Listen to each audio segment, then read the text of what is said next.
Good morning. It's maybe a surprise for you to see me here, isn't it? That's right, thank you. And it's really nice. It's like I'm coming home. Because actually we were living here, isn't it, Marshall? You remember that time? Thank you. It's lovely to be here. And thank you, Miti, for giving me the nice opportunity to give a message today. Okay, I chose as the topic benevolence, not violence. And did it for a special reason, as you maybe will see from my presentation. I read somewhat and then also I speak, about different things. So I would like to start off with reading first of all. So this title has been in my thoughts for quite some time, because if you look at our country and what is happening in our cities now, I often feel quite sad. It really is quite extreme, don't you think so, what's going on nowadays? We are confronted with so much violence every day. The newspapers are full of it, and so many tragic deaths caused by violent behavior. And of course, it is not only limited to the UK, but it is an international problem.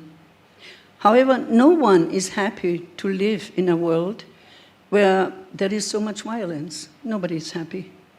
Let's have a look at our Father's words at the beginning now. He says, "All people living in today's world are groaning in the whirlpool of confusion." If the question were posed, what is your hope? The reply would be that it is the establishment of a world of oneness, of peace, and unification. This would be the common response of any person living on earth. So, in fact, to start with, I would like to say that there are scientific studies today which have demonstrated that human beings under normal circumstances are not prepared to cause pain to somebody else. Some new research findings, actually especially since the 60s, is quite amazing. If you research about that, you find interesting things. So these new research findings speak of the so-called C idea. Not egoism, but rather C for communication and for cooperation, meaning that talking to each other and cooperating have allowed us to progress. The modern neurobiology has delivered us some astounding facts on this subject. It has established that there is a motivation system in the middle brain, which is connected with many other regions of our brain via nerves, in particular the emotion centers.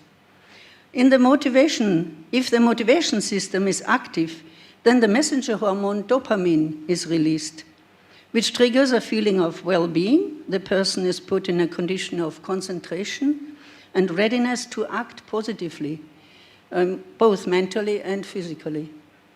So when does our inner motivation system that everybody has release these messengers? The discovery of the why, when, and what for was astounding also for scientists. The natural goals of the body's human motivation systems are social community and successful relationships with other people. This means that the core motivation is what we call in the divine principle give and take action, appreciation, and devotion between people. Therefore, we are beings who naturally tend towards social resonance and cooperation. And a most important, significant aspect in all of this is the experience of love, both of giving and receiving. Another messenger is called oxytocin, and it helps us to recognize people again and enter into permanent, lasting relationships. And it helps us to be ready to express and increase our trust in someone, in people. So people with whom we have had a good experience activate our motivation system. This gives rise to the desire for more interaction and connection. It's quite good, isn't it? If you remember, with whom did you have a good experience? I had with Marshall when we were working together with RYS a long time ago, and with many of you, especially Miti nowadays, because working with the Women's Federation with her. So Good communication and cooperation are therefore the basis for benevolence, for our desire to do good to others rather than reject, hurt them, or act violence. Therefore, I wanted to call it benevolence, not violence. So this short venture into science has shown us how realistic our efforts are to bring peace to the world. Because sometimes, I'm sure you ask yourself as well, and you really think, is it really possible that eventually there will be a peaceful world where everybody is acting according to their original and good mind, and there will be no harm and no violence? Do we really believe that it will happen? That's quite a reasonable question, isn't it? But it's then, we are not some kind of unrealistic dreamers. Peace is an intrinsic part in every human being. So fighting for positions and scrambling for authority hasn't made anyone happy. But if we learn to act according to the natural qualities in us, then we truly experience that the best medicine for us is acting benevolently, communicating, and cooperating with other people. So aggression is neither the purpose nor our fate. The purpose of a person is to find effective, supportive relationships, to keep them safe and to protect them. Anyone who wishes to motivate another person in a lasting way must give him the opportunity to cooperate with others and to develop relationships. And now I would like to remind you on an exceptional decade of promoting benevolence and not violence. I'm sure you remember, and especially in our Women's Federation, we remember that in July 1997, there were Nobel Prize winners who signed a call to the United Nations to declare the year 2000 as a year for promoting nonviolence, and the years from 2001 to 2010 as the decade of a culture of peace and nonviolence for the benefit of the children of the world. Do you remember that? So the Manifesto 2000 established the basic ideas underpinning this culture for the people worldwide. So the manifesto states following: because I'm aware of my share of responsibility for the future of humanity, in particular to the children of today and tomorrow, I pledge in my daily life, in my family, my work, my community, my country, my region, to observe the following basic principles. And there are 6 principles pointed out. The first is respect for the dignity of each human being. I will respect the life and dignity of each human being without discrimination or prejudice. Second, nonviolent conflict resolution. I will practice active nonviolence, rejecting violence in all its forms, may it be physical, sexual, psychological, economic, or social, in particular towards the most deprived and vulnerable, such as children and adolescents. The third one is about solidarity. I will share my time and material resources in the spirit of generosity to put an end to exclusion, injustice, and political and economic oppression. The fourth is about civil courage and readiness to enter into dialogue. I will defend freedom of expression and cultural diversity, giving preference always to dialogue and listening without engaging in fanaticism, defamation, and the rejection of others. Next is about sustainable development. I will promote consumer behavior that is responsible and development practices that respect all forms of life and preserve the balance of nature on the planet. And the last one is about democratic involvement. I will contribute to the development of my community with the full participation of women and respect for democratic principles in order to create together new forms of solidarity. So in short, the 6 points are declaring respect every life, negate violence, share with others, listen in order to understand, protect our planet, discover further solidarity. But in reality, somehow it seems that we have forgotten what we declared and supported in this decade from 2000 to 2010. It has moved somewhat into the background, even on the UN agenda. They don't talk so much about it, do they, Mitty? Yet, without establishing a culture of peace in our hearts, in our families, societies and countries, we will leave a world of trouble for our descendants. Let us reflect together on the meaning of culture of peace. What is a culture of peace? Without defining it clearly, we cannot know the direction we are heading for, what we wish to achieve, and what we wish to prepare for our children. So again, I would like to read the UN declaration for this decade. It says, a culture of peace is characterized by values, attitudes, and behavior patterns which reflect social interaction and promote willingness to share based on the principles of freedom, justice, democracy, human rights, tolerance, and solidarity. That's a lot of words, isn't it? It's a good definition, but it's somehow not really completely clear. It's not clear enough, really. However, it isn't easy to define it, as we have never experienced a true culture of peace. But if we can imagine this world and describe it in concrete terms, then we will find also the way to get there. Let's go back to our true father, Father Moon.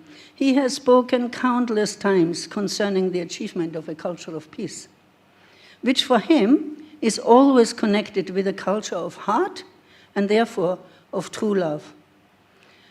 So, for example, he said, the sun, the moon, and the stars never rest. They are in constant motion, marking the days. The purpose of moving forward is for the sake of a world of hope, love, peace, and happiness. You should know that there is no peace and happiness without love. You have to know why love is so precious. In true love, we find collective responsibility and collective relationships. Bringing the world into unity cannot be done with great power or great knowledge. It can only be done with love. What is united through force, it will divide again when the force no longer exists. However, what has been united through sacrificial love never breaks, but is strong and lasting. And now, I would like to read another definition, which I found amazing. It's from a Russian novelist. His name is Maxim Gorky. Anybody knows him? Okay, good. He was a communist, but he was really an idealistic communist. He really thought that communism will bring, like they say, the peace and the kingdom of heaven on earth, or the paradise for everybody. He believed it. He was an idealistic. But when he saw what was going on, he obviously had many doubts, and then he struggled a lot. But this was a description which is amazing, if you would like to listen to that. He says, the time will come, I know, when all mankind will be able to find peace with his neighbor, when everyone will be a star to the other, and everyone will listen to his friend as he does to music. Free people will walk the earth, human beings, great in their freedom. They will go forth with open hearts, and the heart of every individual will be free of greed and envy. So the whole of mankind will be without malice. Nothing will exist which could separate the heart from the head. The life of people will be of great kindness. Life will increase immeasurably, since free people can reach the greatest heights. We will live then in truth, freedom, and beauty, and those who embrace the world with their hearts the most, those who love mankind the deepest, will be seen as the best, in whom lies the greatest beauty. Life will be magnificent, and magnificent will be the people who lead this life. Isn't that amazing? He wrote this in those days. It's from a novel that he wrote called The Mother. It's called The Mother. So it really is a beautiful description for a culture of peace as well. People find joy with each other. Everyone will be a star for everyone else, And he listens to his friends like he listened to music. You know how you listen to music? You really absorb it, isn't it? You enjoy it. And you enjoy listening to your friends like that. So this world will be free of the friend-enemy thinking.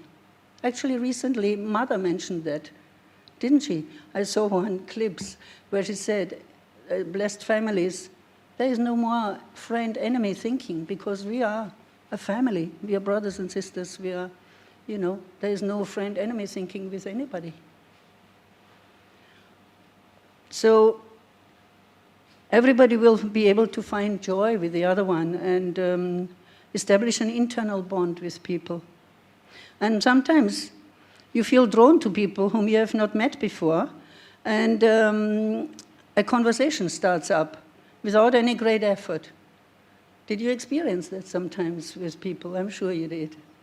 And I just want to tell you just briefly, recently we had many birthdays in our family. First Julia in August, and then Isabel. Today is actually Rebecca's birthday, our eldest girl. And anyway, I was in Costco to buy a few things, yeah? And I was just going through looking through the things which I need. And then there was one lady, and she looked at me and she said, and she started to talk about this product that she was looking at, yeah?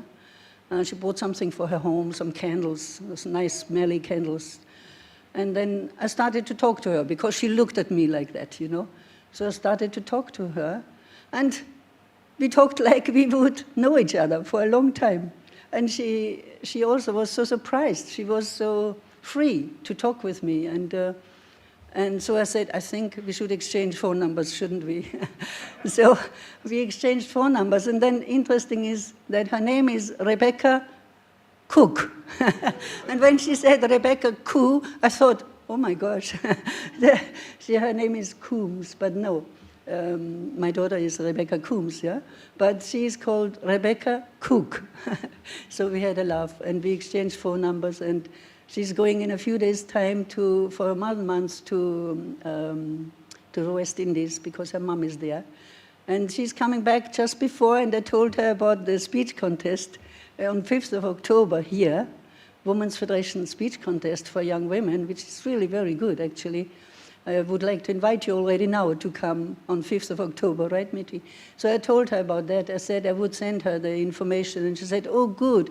I'm just coming back on time because she's coming back at the end of September. Then she can come to the speech contest. But that was just a nice example. It was kind of so natural. She has something special. Sometimes you just click with people, isn't it? And then I always want to connect them with some of our activities, either Women's Federation or UPF, if it is a man, or Family Federation. It's good. So Gorky said that everyone is a star for somebody else. This means there is a light to be seen in every person, the inner beauty, the uniqueness of each person. So this is all not just tolerance. This is like opening your heart and giving access to your heart.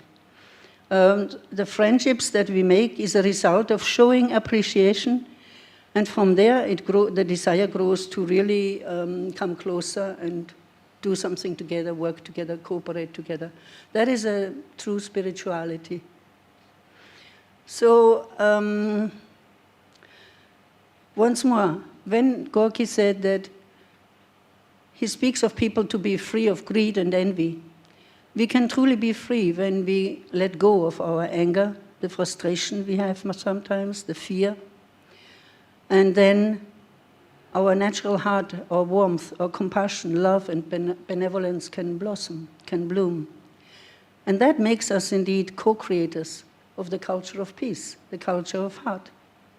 This value system of this benevolent culture of peace is very different from the one that we currently see in our society. And this sentence, when in Gorky's description, the people who will be seen as the best will be those who embrace the world with their hearts the most, those who love mankind the deepest. In them, it is possible to find the greatest beauty. And that is absolutely a description for our true parents. Don't you think so? Father and mother just embrace the world completely. It's a very good description for our true father and mother, but it is destined to be for each one of us. So then we can really enjoy relationships, and we live together as a global family, one family under God. And also our trust will grow, not only between two people, but between whole groups of people. Trust will be restored.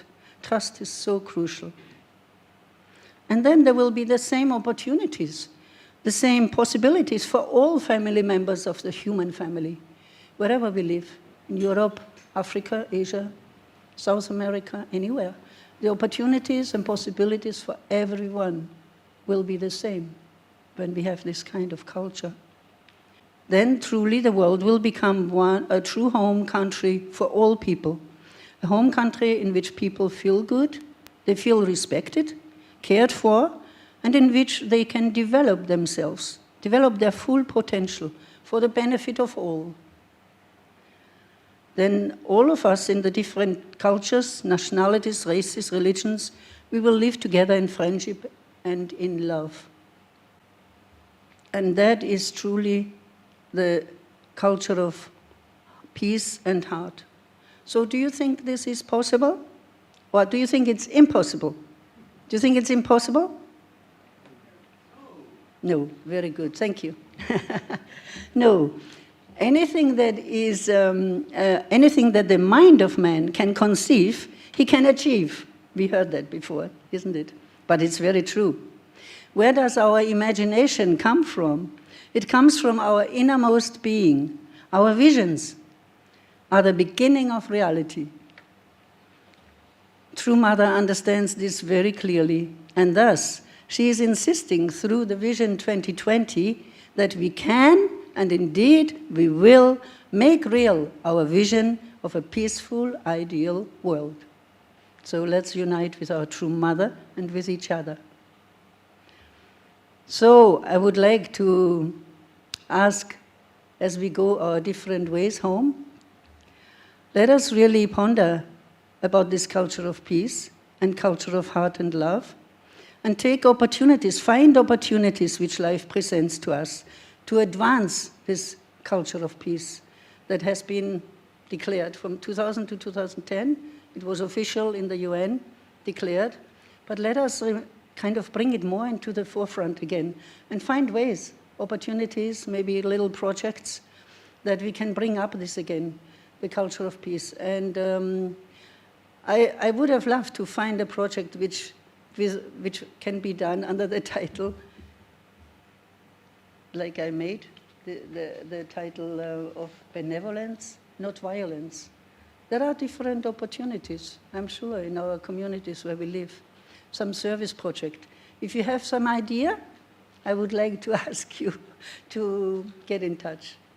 If you have some idea what is in your area, or you saw this or opportunity, and you could initiate something, then let's talk about it, because it's all about talking together, communicating, connecting, collaborating, and then we can really build up more and more.